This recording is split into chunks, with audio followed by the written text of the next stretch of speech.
देश के कई और राज्यों में एसआईआर का तीसरे चरण का काम शुरू होने जा रहा है। हरियाणा भी उन्हीं राज्यों में शामिल है इस बार एसआईआर से पहले, लेकिन हरियाणा कांग्रेस अलर्ट मोड में आ गई है। स्टेट लेवल मॉनिटरिंग कमेटी का विस्तार किया गया है। सीएलपी लीडर भूपेंद्र सिंह हुड्डा समेत 5 विधायक इसमें शामिल किए गए हैं। नेता प्रतिपक्ष भूपेंद्र सिंह हुड्डा ने बकायदा प्रेस कॉन्फ्रेंस की इसको लेकर। कहा एसआईआर को लेकर कांग्रेस ने विशेष कमेटी का गठन किया है। बीएलओ और बीएलए पूरी प्रक्रिया पर नजर रखेंगे। एक भी वोट नाजायज तरीके से कटने या बनने नहीं दिया जाएगा। महंगाई को लेकर बीजेपी सरकार पर भी जुबानी हमला किया। कहा आसमान पर डीजल, पेट्रोल और खाद के दाम है। किसानों की एमएसपी महंगाई के हिसाब से नहीं बढ़ाई गई। पेट्रोल, डीजल और गैस के बढ़े दामों पर सरकार पर निशाना साधा।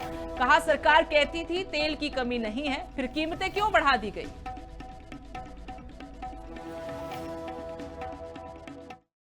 एसआईआर जो शुरू की है उन्होंने सब हरियाणा में, पंजाब में तो चुनाव हैं, पहले करने चाहिए थे वहाँ, लेकिन हरियाणा में जो किया है पार्टी ने कमेटी बनाई है और पूरी तरह से हर जो बीएलओ हैं, बीएलए हैं, सब इसको पूरी सतर्कता से कहेंगे।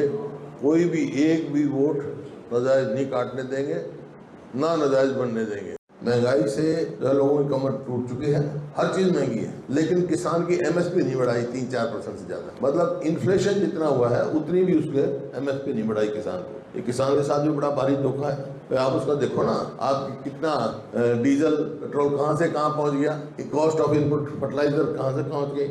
अब सीजन आ रहा है, किसान को खाद नहीं मिलेगा, लाइनों में खड़े रहेंगे। जब मेहनत करे, फसल पैदा करता है तो उसको एमएसपी नहीं मिलती। कहीं भी बस अखबार में देते हैं, हरियाणा में कहेगा हम इतनी फसलों में देते हैं, जितनी फसल बता रहे हैं उतनी फसलें नहीं होती है हरियाणा में, जितनी होती है उसमें एमएसपी नहीं मिली। सोयाबीन में आज तक नहीं दी इन्होंने। तो ये एक बड़ा भारी घोटाला चल रहा है। गेहूँ की खरीद में घोटाला ही हुआ है, जबरदस्त समझ हर उसमें धान की खरीद में, गेहूँ की खरीद में घोटाला हुआ है।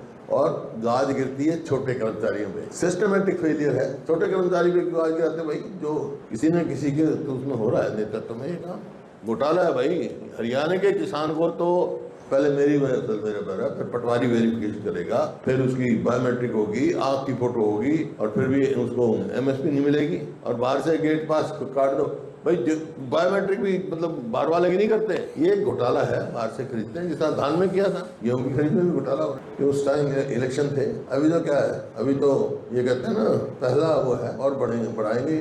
महंगाई से लोगों की कमर टूट चुकी है, हर चीज महंगी है। इनका ये रहा सदा कि हमारे पास कोई तेल की कमी नहीं है, हमारे पूरे साधन है। सर लोगों को सच पता नहीं, जब एक वार चल रहा है जो वो हो बताना चाहिए।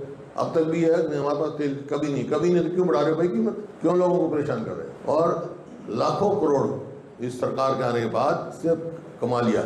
इंटरनेशनल प्राइस यूपीए के समय से कम हुई, लेकिन यहाँ बढ़ी। क्या भाव था 2014 में डीजल का, आज क्या भाव है?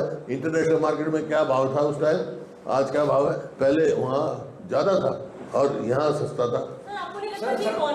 अब ये सीएनजी बढ़ा दी, गैस बढ़ा दी, गैस की आप देखेंगे